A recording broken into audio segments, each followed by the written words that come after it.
Hi everyone, मैं हूँ शिवाली गिरधरवाल और आप देख रहे हैं कंसल्टीज विद क्लियर टेक्स्ट। इस वीडियो में आपके साथ डिस्कस करने वाली हूँ GTA यानी कि गुड्स ट्रांसपोर्ट एजेंसी। सबसे सिंपल लैंग्वेज में इसको हम लोग बोलते हैं माल भाड़ा यानी कि ट्रांसपोर्टर जिसको बोलते हैं। तो ट्रांसपोर्टर की जो सर्विसेज थी शुरू से थोड़ी सी प्रॉब्लम में थी।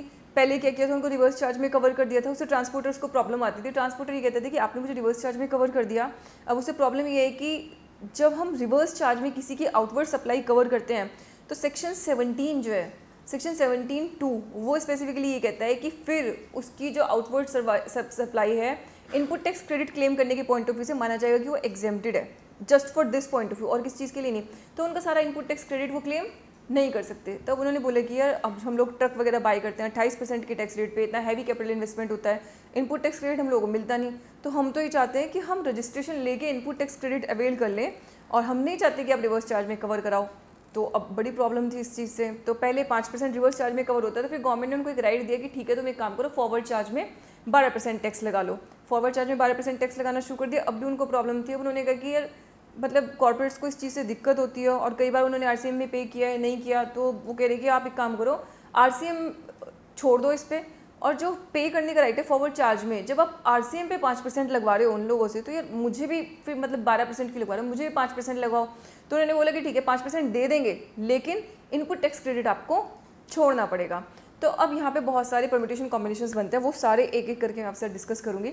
सबसे पहली चीज़ तो ये कि मैं सर्विस रिसिपिएंट हूँ, भाई मेरा रोल क्या है, मेरी रिस्पॉन्सिबिलिटी क्या है, तो उसके पॉइंट ऑफ व्यू से मैं आपको समझा रही हूँ। क्योंकि अधिकतर इंडस्ट्री सर्विस रिसिपिएंट ही होंगी ट्रांसपोर्टर के केस में। कोई कंपनी ऐसी नहीं होती जिसका बिना ट्रांसपोर्टर के काम चल जाता हो, है ना कुछ तो हमें करवानी पड़ता है ट्रांसपोर्ट। तो सबसे पहली बात तो ये कि भाई मुझे RCM में 5% कब देना है, पहले तो मुझे बताओ। तो आपको 5% RCM में तब देना है जब आपका ट्रांसपोर्टर या तो अनरजिस्टर्ड है, URD, क्लियर, या आपका जो ट्रांसपोर्टर है वो फॉरवर्ड चार्ज में टैक्स पे नहीं कर रहा, रजिस्टर्ड है लेकिन फॉरवर्ड चार्ज में टैक्स पे नहीं कर रहा है। ठीक है, अब इसमें ना एक और सिनेरियो बनता है बड़ा इंटरेस्टिंग।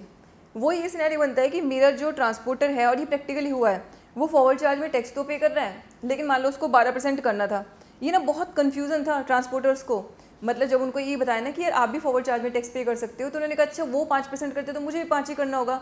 मैं आपको प्रैक्टिकल सिनेरियो बता रही हूँ, क्योंकि एक्चुअली क्या होता है कि बहुत ऑर्गेनाइज सेक्टर नहीं है, बहुत ज़्यादा एजुकेटेड नहीं होते, और हम लोग न्यूज़ से और मीडिया से कई बार जब सुनते हैं ना टैक्सेशन की अपडेट की क्या हुआ, अच्छा ट्रांसपोर्टर भी फॉरवर्ड चार्ज में टैक्स पे कर सकता है, ठीक है वो कितना कर रहे थे 5%, तो मैं भी कितना कर दूँ 5%। 12% करना है IT से लेके, उन्होंने सुना ही नहीं। तो अब उन्होंने क्या किया, अपने इनवॉइस पे 5% टैक्स फॉरवर्ड चार्ज में लगाना शुरू कर दिया। अब मैं कंपनी हूँ, मैं सर्विस रिसिपिएंट हूँ, क्या मुझे अभी भी रिवर्स चार्ज में 5% पे करना पड़ेगा कि नहीं करना पड़ेगा? It's a food for thought. करना पड़ेगा। क्यों करना पड़ेगा?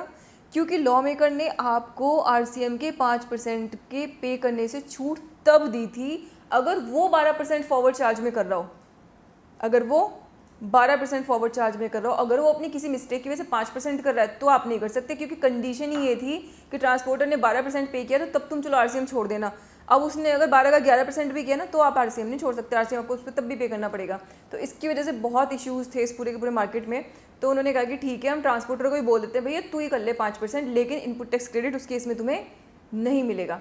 तो अब आपका ट्रांसपोर्टर जो है वो क्या कर सकता है, अब उसके पास 2 ऑप्शन आ गए। ट्रांसपोर्टर के पॉइंट ऑफ व्यू पे चली गई मैं, उसके पास 2 ऑप्शंस आ गए। ट्रांसपोर्टर या तो आपको किस पे कर सकता है 5% पे, या फिर किस पे कर सकता है 12% पे। 12% पे जो बिल करेगा तो इनपुट टैक्स क्रेडिट क्लेम करेगा, और जब 5% पे करेगा तो फिर इनपुट टैक्स क्रेडिट क्लेम नहीं करेगा। अब इसमें सबसे बड़ी समस्या मेरे साथ क्या है, भाई मैं कॉर्पोरेट यूज़र हूँ, मुझे क्या समस्या है इस चीज़ से? मुझे समस्या ये है कि हज़ारों ट्रांसपोर्टर मेरे लिए काम करते हैं, चलो 100 करते हैं, 1000 नहीं करते, भाई उतनी बड़ी कंपनी भी नहीं है हम लोग, ठीक है। तो मैं मान लो 100 ट्रांसपोर्टर आपके लिए काम करते हैं। अब मैं किस किस का जाके चेक करूँ कि ये 5% पे कर रहा है, 12% पे कर रहा है, मुझे कैसे पता चलेगा भैया इस बात का? तो मान लो अब वो 5% कर रहा है लेकिन वो ITC भी क्लेम कर रहा है, तो इसमें तो मेरी रिवर्स चार्ज की लायबिलिटी बनती है ना, क्योंकि वो 12% वाले ऑप्शन में गलती से 5 कर रहा है, लेकिन वो 5% चार्ज कर रहा है और ITC नहीं चार्ज कर रहा, नहीं क्लेम कर रहा, तो फिर मेरी रिस्पॉन्सिबिलिटी नहीं बनती। अब कॉर्पोरेट बोलेंगे मुझे क्या पता, मैं एक एक ट्रांसपोर्टर की क्या अकाउंटिंग जाके चेक करूँगी उन्होंने क्या किया क्या नहीं किया। उन्होंने कहा रुक जाओ, तुम्हें टेंशन लेने की ज़रूरत ही नहीं है। इनवॉइस पे अपने ट्रांसपोर्टर खुद डिक्लेयर करेगा कि वो रजिस्टर्ड है और वो फॉरवर्ड चार्ज में टैक्स पे कर रहा है, 12% पे या 5% पे, उसको खुद डिक्लेयर करना है। तो आपकी टेंशन खत्म। उसने डिक्लेयर कर दिया, आपने जो उसका डिक्लेरेशन है उसके बेसिस पे अपना डिसीजन ले लेना है। अगर उसका डिक्लेरेशन गलत है तो फिर फ्रॉडलेंट केस में कौन जाएगा अंदर? वो जाएगा और रिकवरी किससे होगी, उससे होगी। कॉर्पोरेट्स के लिए भी टेंशन खत्म हो गई, तो ये एक अच्छा रिजोल्यूशन वो लोग लेके आए। तो ट्रांसपोर्टर को क्या करना है, अपने इनवॉइस पे मेंशन करना है। एक और बहुत बड़ा इशू था इसके अंदर, शुरू से सेमिनार में जाती थी ना एक ही क्वेश्चन कि ये जो 12% वाला ऑप्शन है, क्योंकि तब भी एक तो ऑप्शन था ना कि या तो RCM पे करेगा सामने वाला बंदा या आप 12% में फॉरवर्ड चार्ज करोगे, कि ये हम ऑप्ट कब करें। दूसरी बात ये, क्या मैं ये कर सकती हूँ कि एक बिल पे मैंने 12% लगा लिया, एक बिल पे 12% नहीं लगाया। क्या मैं ऐसे कर सकती हूँ कि भाई कुछ पे मैंने लगाया कुछ पे नहीं लगाया। क्या मैं ऐसे कर सकता हूँ कि मैंने पहले ऑप्ट कर लिया और फिर 2 महीने बाद मुझे ठीक नहीं लगा तो मैंने ऑप्ट आउट कर लिया कि नहीं मुझे 12% नहीं लगाना, मैं तो अब रिवर्स चार्ज में लगवाऊंगा भाई अपने बायर से। उन्होंने कहा तुम लोगों ने जो खिचड़ी पका रखी है ना कि कभी तुम्हें ऑप्ट इन करना है कभी ऑप्ट आउट करना है, फिर तुम सोचते हो एक बिल पे ऐसे लगा दो, नहीं कुछ नहीं करना तुम्हें।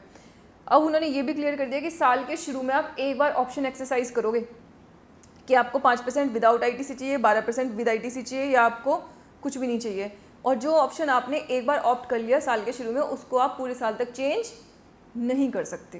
तो आई थिंक इसमें जितने भी इश्यूज़ थे ट्रांसपोर्टर के रिलेटेड सारे के सारे अच्छे से रिजॉल्व किए गए हैं इस बार। एंड आई होप कॉर्पोरेट्स को बहुत अच्छा ब्रीदर मिला है, क्योंकि पहले ये बहुत प्रॉब्लम आ गई थी कि उन्होंने 5% लगाया, कॉर्पोरेट ने सोचा कि ठीक है फॉरवर्ड चार्ज में लगा तो रखा है, तो उन्होंने नहीं पे किया। बाद में फिर डिमांड आ गई कि भैया तुम्हें तो एग्जाम्पशन इस कंडीशन पे दी थी ना कि वो 12% लगाएगा, उसने दोबारा लगाया नहीं।